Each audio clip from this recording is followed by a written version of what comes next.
It's Two Dudes with Attitudes, a wrestling podcast with Ryan Enjoys Wrestling and MWO. And it is our WWE edition where we're going to talk all things Saturday night's main event, Raw and NXT. If you haven't caught it, we already posted. Our reviews are going to be posted. They're already posted of Great American Bash and Evolution. So check those out if you haven't. This is just this week in review. And since Saturday night's main event was technically a TV show, not a PLE, we added it to this. Ryan, are you excited? I am. I'm still recovering from the crazy week of wrestling. There's still more wrestling on throughout the week. So it's been a crazy week, chaotic week, but the two dudes are here, man. That's what we do. And we're back. Yes, we are. Let's get this show going. Let's go. Two dudes with attitudes. Let's go. Two dudes and our attitudes ruthless, aggressively speaking, so let's do this. We're Ryan and Denton, they here to get your attention. A 5-star broadcast, shit, start to the ending. Whether it's the E or it's all E. The two dudes with the attitudes that bring the heat. Get the point, yeah, it's on, time to lock in. Listen to the podcast where they get it poppin'.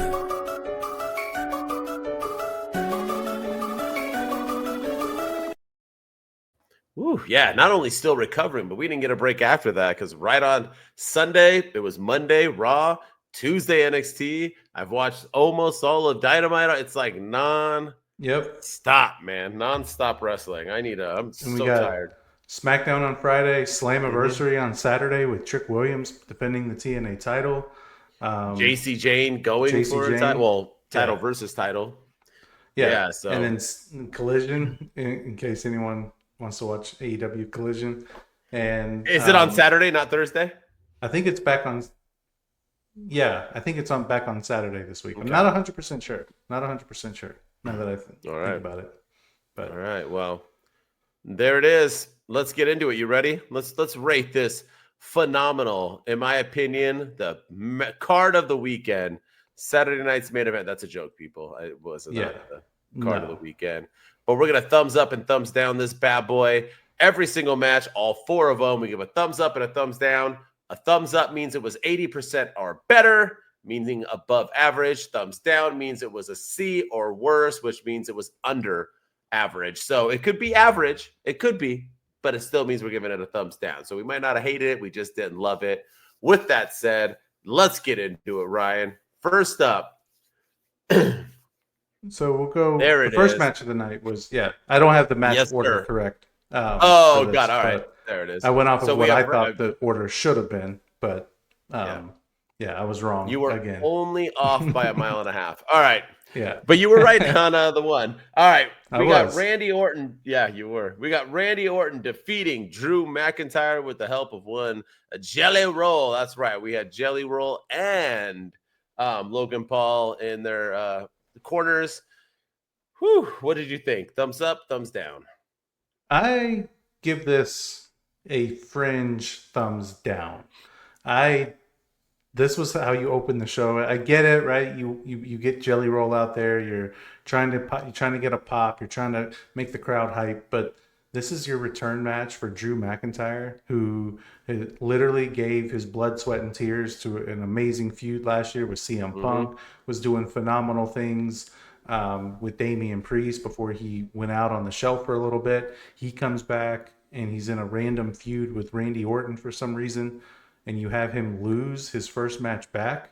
And not only that, but instead of giving him a quote-unquote high-profile match at SummerSlam, this show all confirmed that it's going to be Jelly Roll and Randy Orton versus Drew McIntyre and Logan Paul, which is high profile in terms of mainstream and everything, which is good.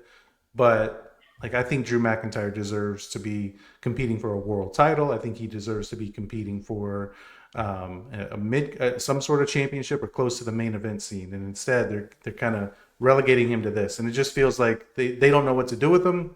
So let's just throw him in this random feud with Jelly Roll.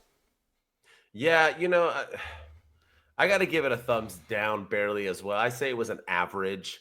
It's just Drew losing was too much for me, and I get it. It was like a cheat to get there, but I don't care. Randall didn't need this. Drew's back. I just Are we ever going to figure out Drew McIntyre? What's the point of making him so great and him working so hard for him to just get nothing out of it?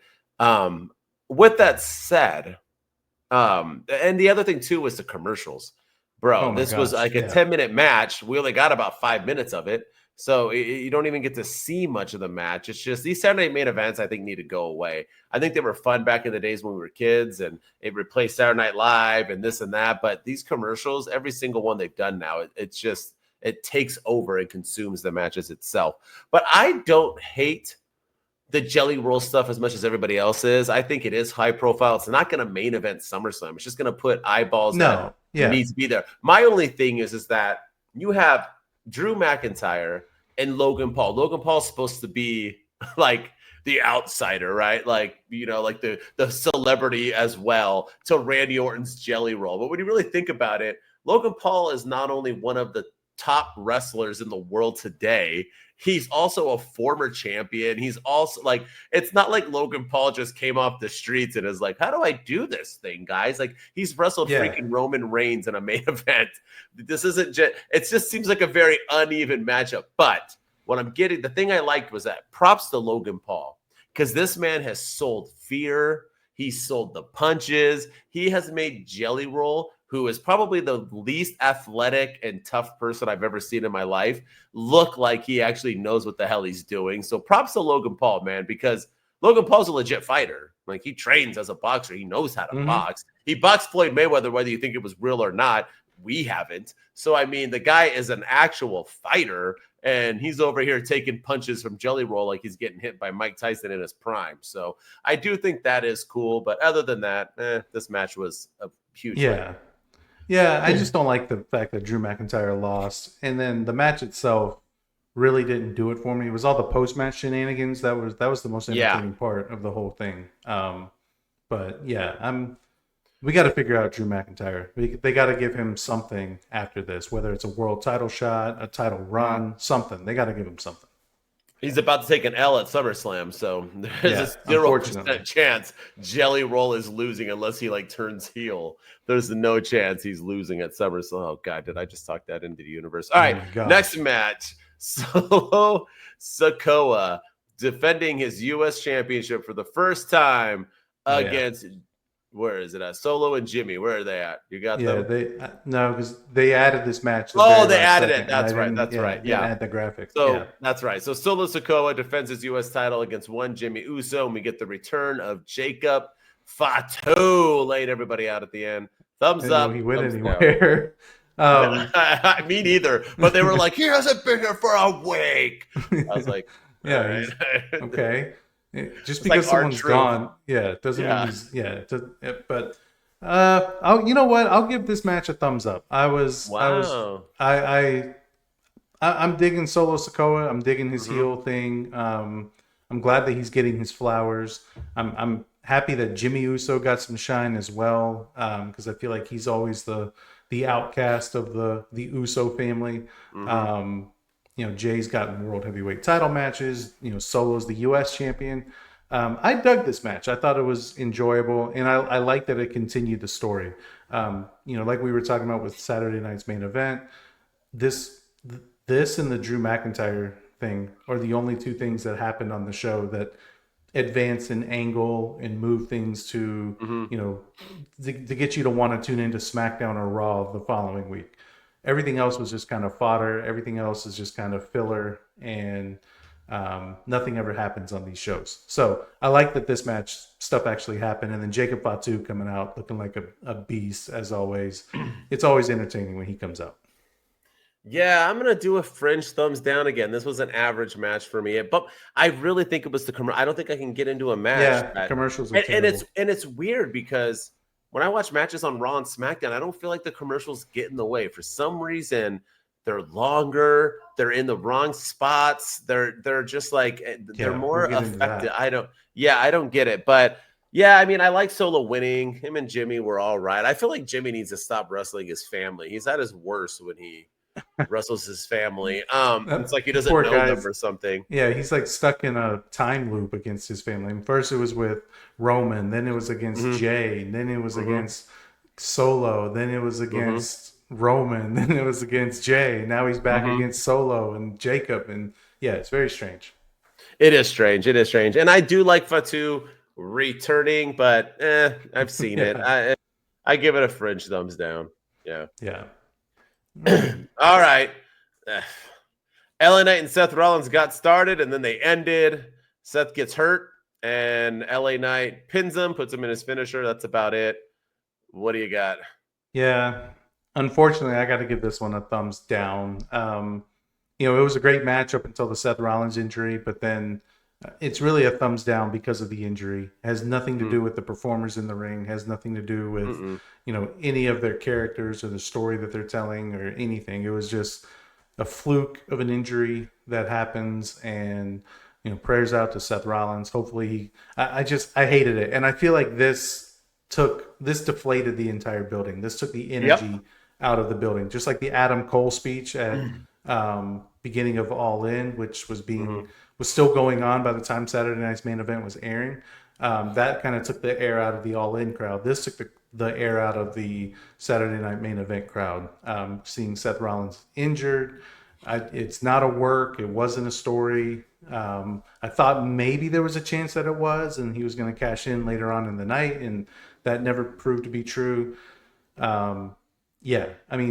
Shout out to Seth though for being the professional, because they could have just called the match, but he went out there and he finished it, and he gave LA Knight the victory. I don't know if you know this, but that wasn't planned. So shout out to Seth for being the constant professional, and I hate it because he's the Money in the Bank winner. He's involved in so many storylines. He's got the thing with Roman Reigns. He's got the thing with CM Punk. He's got all the stuff with Jey Uso and his faction and everything going on there.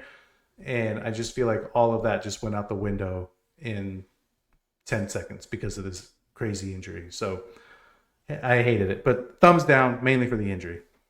I mean, if Bro's out for a while, this is just, I feel bad for WWE. I saw all these people, like, I've made a post and they're like, bro, he's out for like 5 to 8 months. Haven't you heard? I'm like, he literally did an interview today himself and said there is no timetable. And for some strange reason, he said he wouldn't find out for 2 weeks. What's in 2 weeks? I wonder what's in 2. You can check that out at my_wrestling_opinion on TikTok. But nonetheless, thumbs down. It is what it is. I mean, this match probably did it have 2 commercial breaks for the 1-minute match? I forget. But they were able to get some commercials in there before Seth was hurt. I do like, though, I have to say, I love that everybody's like, this wasn't planned, bro. LA Knight wasn't supposed to win. Seth was supposed to cash in, bro. I didn't know you guys got the script after. Like, who came out and said any? I like that people just go on one person on the internet will talk, and then it'll catch on. And it's not even dirt sheet people anymore. It's like random you and I's who have a TikTok and like post stuff, and they're like, this is what I found out. And it's like, none of it is true. Or Jonathan Coachman. Jonathan Coachman just came out and said, Jay and Jimmy don't even like each other anymore or something. And everyone's like, what? Jay? I'm like, how would he know? Coachman is the new Dave Meltzer. He's one of the worst things going on in pro wrestling today. He's a piece of shit. I don't like people who start lies and rumors if you don't have a source. And I mean a source. I'm not talking about the garbage man. I'm talking like a source. Like, you're either in there or your bro is a writer and is in the room with Triple H at all times. Then you don't have a source. It's not true. So yeah, the fuck out of my face with that. Yeah, I agree. I think it's people just. There was one person, Brian Alvarez, I think it was another dirt sheet buffoon. He's Meltzer's He boy. said that the injury was a work, but it wasn't a work. It was a work in that it's not a work in that he's legitimately hurt, but it's not a work because he didn't get hurt in the match. The match was a cover for an injury that he had like a couple of weeks ago. I was like, wait, what? And people are running with that theory too, that he didn't really get hurt in this match. He got hurt a couple of weeks ago, but they're using this match as like, this is stupid. Who cares? And like, stop running, stop spreading stuff. Nobody knows. And Seth Rollins, he could be out for 3 weeks. He could be out for 5 months. He could be out for, but either way, the roof's going to blow off the joint whenever he does come back, and everyone's going to be excited to have him back.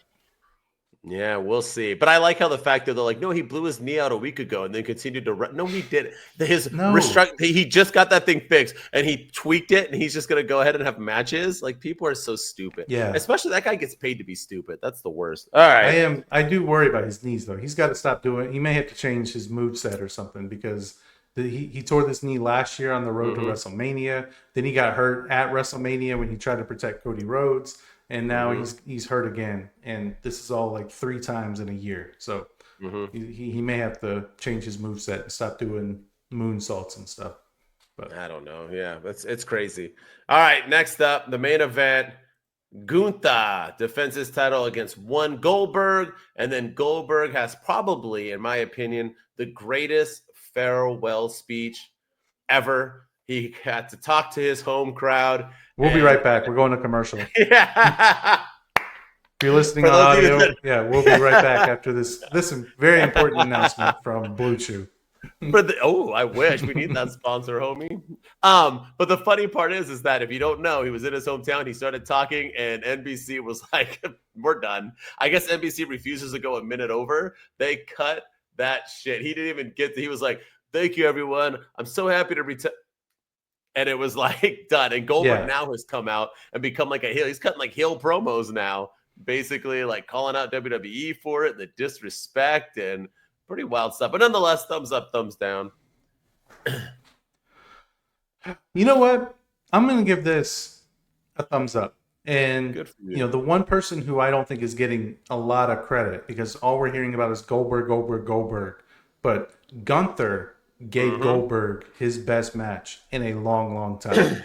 Gunther carried Goldberg in this match, and Goldberg went 14 minutes or so? Just about, and, that's crazy. Like, usually he goes about 2-3 minutes at most, and now he's going 14. Like me without Blue Chew. Yeah. And, but yeah, man, Gunther, thumbs up, man. Gunther got a great match out of Goldberg. There was times where I never really thought Goldberg was going to win, but I wouldn't have put it past WWE to put the title on Goldberg. But thumbs up to Gunther, especially for carrying Goldberg to a great match. And Goldberg has no reason to be bitter or upset about everything. It was all, you blame the television executives. Don't blame WWE. No, and they posted it on WWE.com like instantly, the whole speech. So it's not like they were like, they gave him that. They didn't have to put him in that main event. But it was weird. It was weird that like he won the match and then they went to commercial while like his music's going. But it came right back. Yeah, then they came back and then he's doing his speech. And then like you could see like Michael Cole was like panicked, like, we're gonna have to hurry this up. It was very strange. It was, especially because this was planned to go only 1 minute. And I give this a thumbs up. I'm not Bully Ray, where I'm going to say this was an A+ match. I'm not delusional or getting bent over by the WWE. I mean, I would, but I'm not currently. But here's the thing, right? When I am Bully Ray, I'm right with you. But no, Gunther, for one, did the best he could. And he carried Goldberg through this. And people are like, well, Goldberg got carried. Okay, cool. People get carried all the time. I thought it was great stuff. I thought it had good near falls. I thought Goldberg did his best. I enjoyed this match. It was the only thing I enjoyed from Saturday Night's main event. I'm not going to say this was an instant classic. I wouldn't even go back and ever watch it again. No. But I thought this was going to be garbage, trash, 2-minute match. I'm going to be like, why am I here? And they didn't do that. So props to them. Thumbs up. Yeah. No, it was a good send-off for Goldberg. Good send-off. Yes, sir. All right, there it is. Saturday Night's main event. If you tuned in, I'm sorry that you had to watch that. Let's get into it. Monday Night Raw, baby. They kind of saved themselves after this. And where should we start? You know what? Let's start with Lyra Valkyria. She is going to face off against Bayley to see who will face off against Becky at SummerSlam. And Lyra gets the win. We predicted that. We said that they were just building up to them. And we knew it wasn't going to be Bayley versus Becky. After the match, Becky comes out to confront Lyra dressed in red and yellow, basically telling you fans who call her Becky Hogan, she don't give 2 rats. She's going to if you're going to tell me right now, Becky is in top 5 all time, you're Delulu. Becky is mother in top 5 all time. This was great stuff. I enjoyed the match too. I thought Lyra and Bayley brought it. I am sad that Bayley lost already because now I don't know what we're doing with Bayley. Or is she gonna get something again? Is she gonna disappear? If there's a few people that need respect, right? And Naomi was one of them, and she got it, which we already talked about. She cashed in, surprised the world, and now she's the champ and had phenomenal. She's been doing great, but we have Bayley as well, who just hasn't done anything in years and got won that Royal Rumble, was it right, to go face off against EO too? It was EO, right? Or was it what was it too? Yeah. And that we all said it should have main evented, and then it didn't even get barely any airtime. They didn't promote it. Then she got left off the card last year. It's just like, I don't know what she did or why she keeps shitting in Triple H's coffee, but she deserves better. But nonetheless, Becky, Lyra, I guess I'm pumped for it, but I did like it. I still don't think Lyra's ready.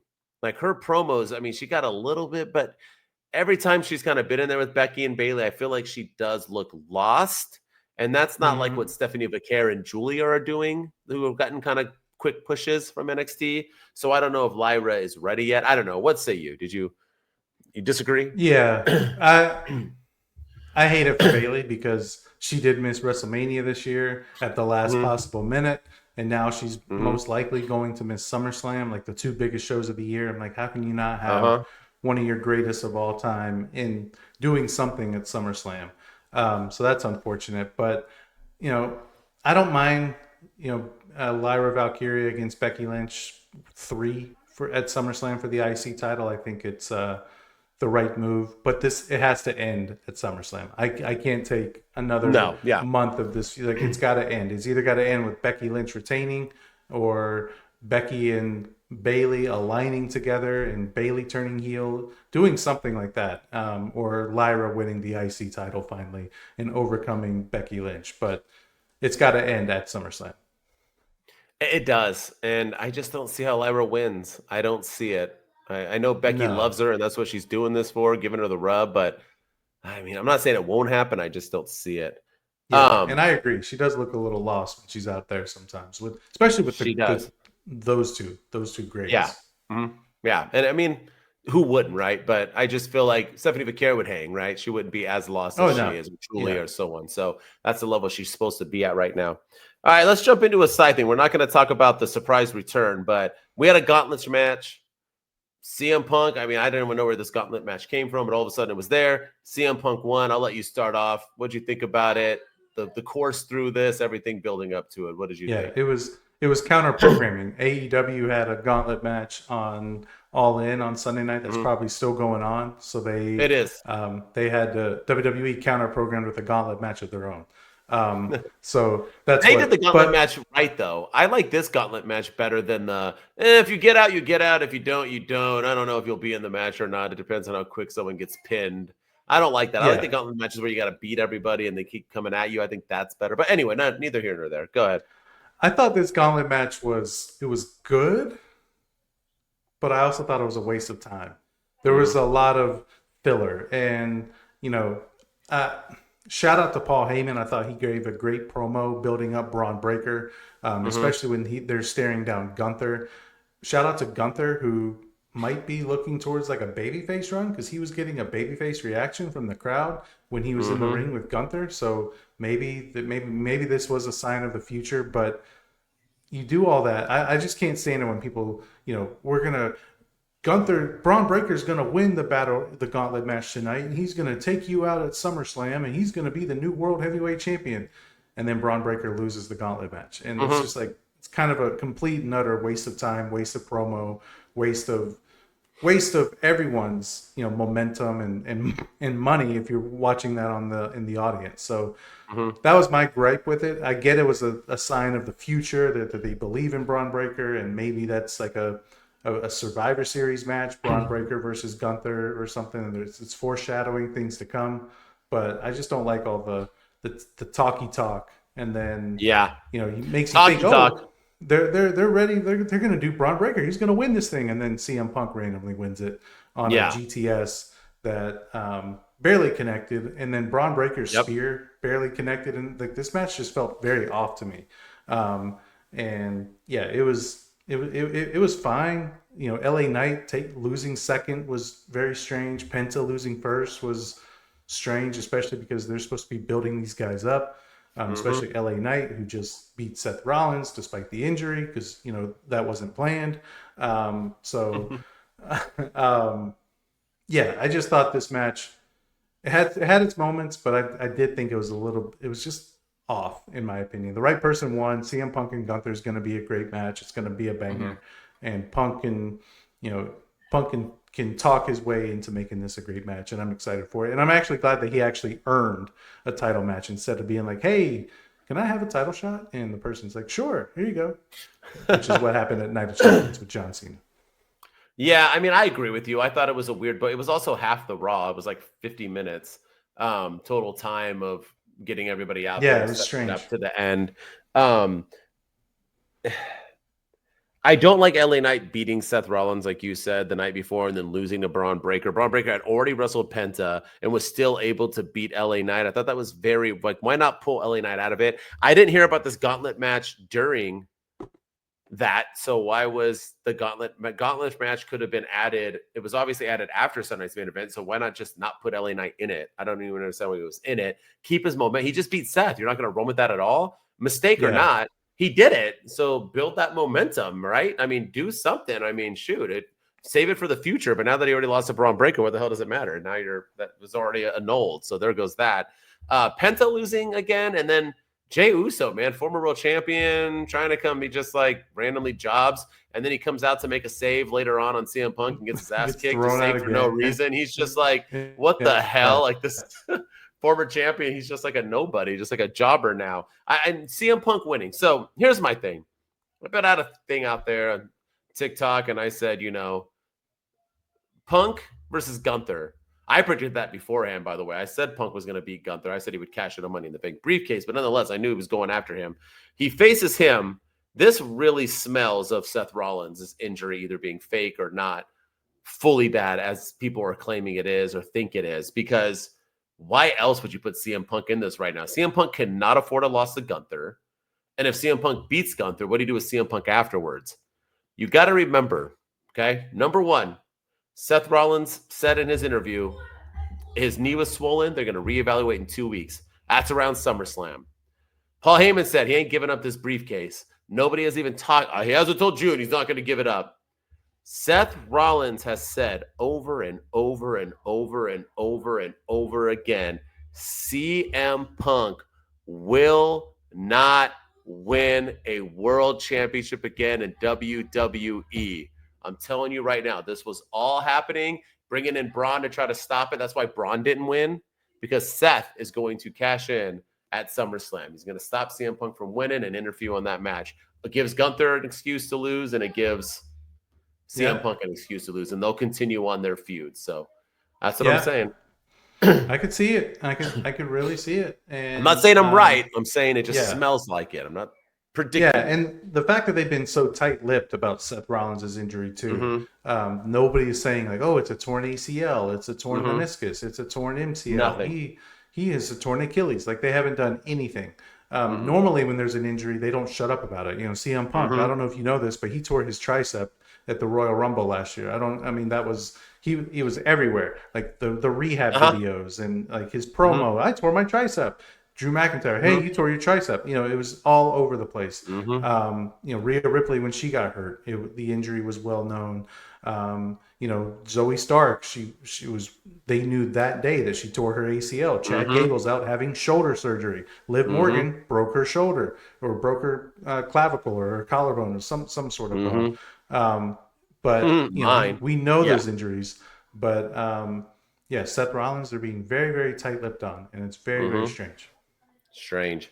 Let's get into something that isn't strange, and that is one Judgment Day. They had a night.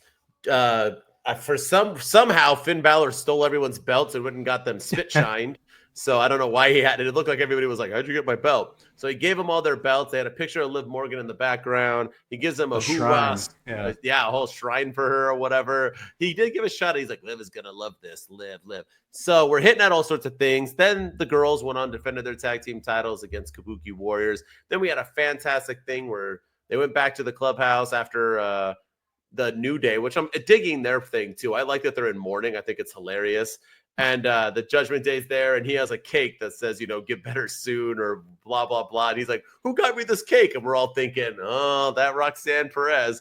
But no, it was one AJ Styles who was caught in the corner praying to God on his knees that Dominic Mysterio will be better soon so he can wrestle him for the IC title. Dom then proceeds to pray to God, please, God, don't let me get better. Please don't let me recover.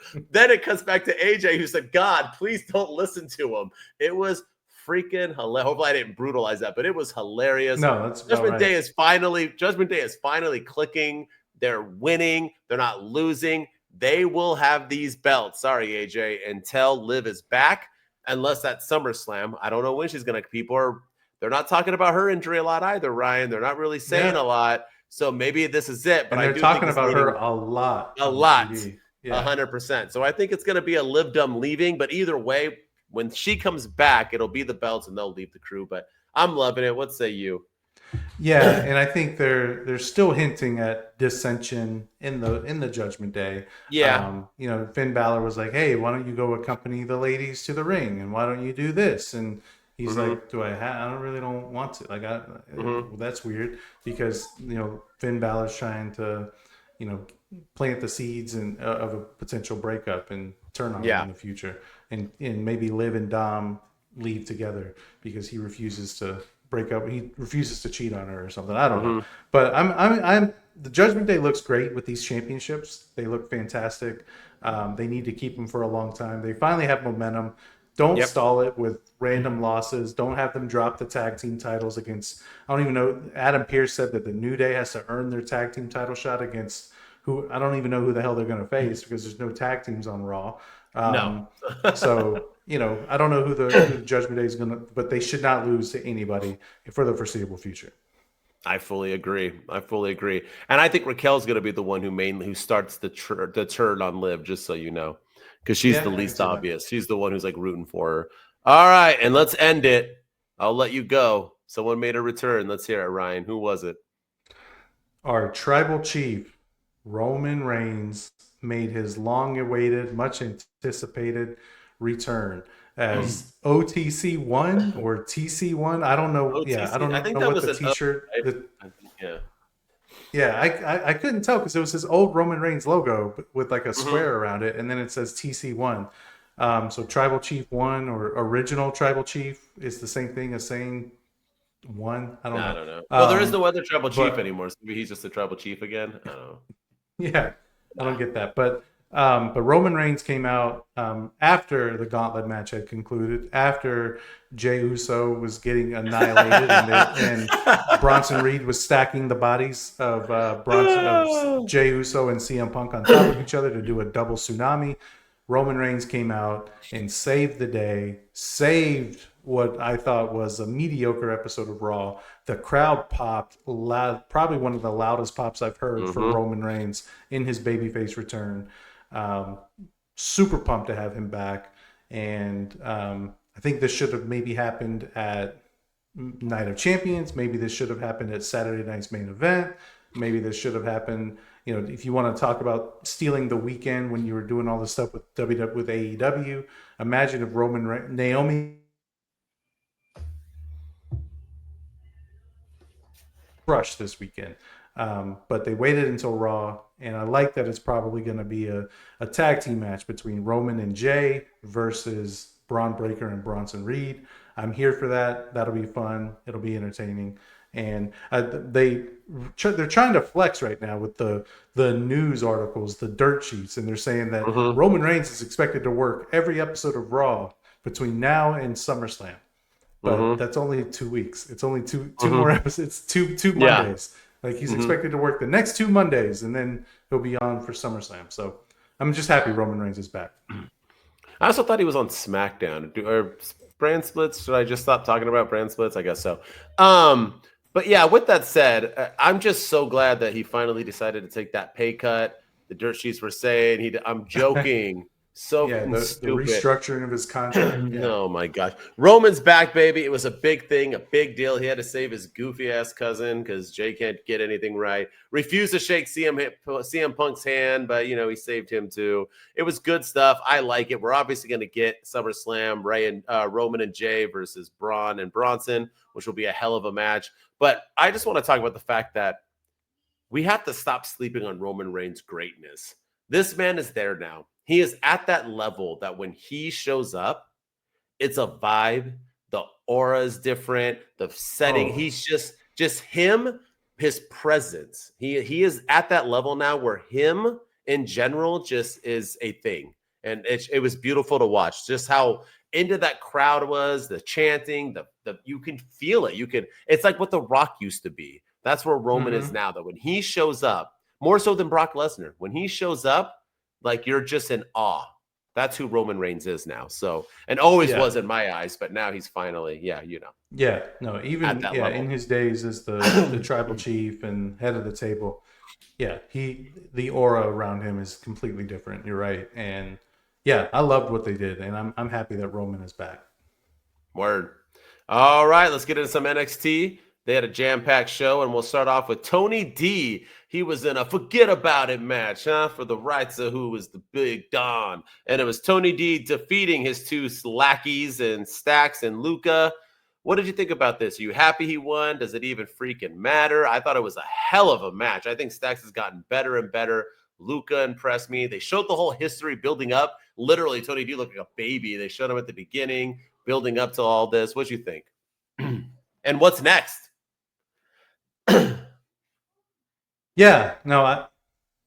That's what I want to know. Like, what is next for Tony D? Because this felt like the end of that rivalry. The Heritage Cup wasn't on the line, so Shane Stacks is hanging on to the Heritage Cup, so he didn't drop that.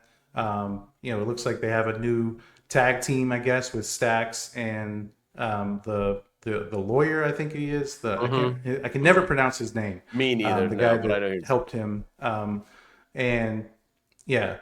But he's got a great look too, and I think he's pretty damn good as well. I think it's time for Tony D to get his flowers. It's time for Tony D to either move up to the main roster or for Tony D to go after Obafemi, because Obafemi's running through everybody on the NXT roster, and the only one that's really beaten Obafemi is Tony D. So I think it's time. Defeated, baby.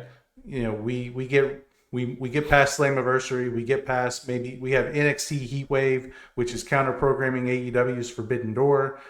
It's my least favorite pay-per-view of the year, that Forbidden Door. So why not put Tony D'Angelo versus Obafemi in the main event of Heatwave for the NXT Championship? That's what needs to happen. And let's end this summer with Tony D winning the title. I fully agree with you. I think this whole Tony D Mafia thing is done. I think that's the only thing he has next for him is Obafemi. He's undefeated against Oba. He has his number. I think he'll have his number again. He should beat Oba and let Oba ride off into the sunset in a Raw and SmackDown, because that man is ready. And with that said, here's another reason why.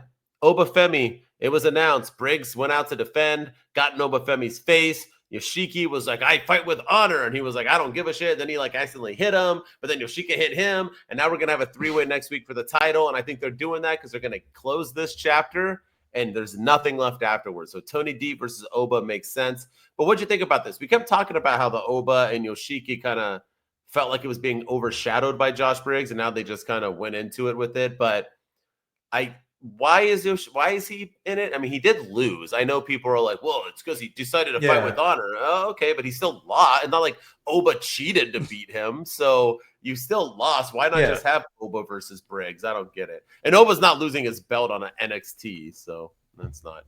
No, not on a random Tuesday. And not to those two guys. And the best part about it was Josh Briggs, I don't know, I don't know. Maybe you've seen this, or maybe you know more about Josh Briggs than I do. But he said either in his promo, I think it was, he said that he's been a part of some of the biggest matches in NXT history.